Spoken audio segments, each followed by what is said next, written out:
First things first, I appreciate your support. I am back. This time I was installing I used Von top loader washing machine. My client had just moved houses, so you can use the same procedure to install your washer. Hey, before you get a new washing machine or even a used one, during installation we check so many things. Number one, ensure source of water. You have enough water.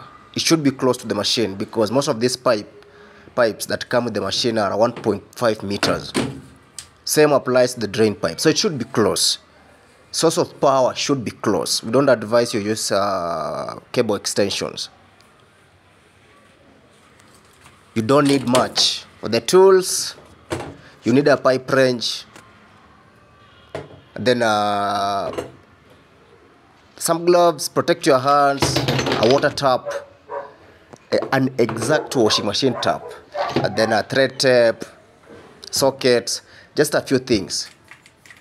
It's easy, and remember, when you embark on this, close the main tap, the main valve that controls water that goes to your washing machine tap. Make sure it's closed.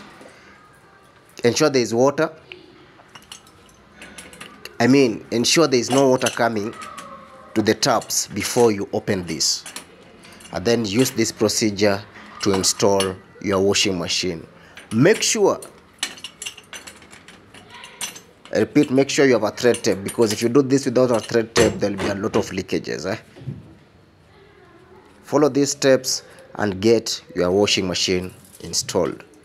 I'm out, and remember to get a power guard. Very important. Protect your machine at all times because you never know about the power surge.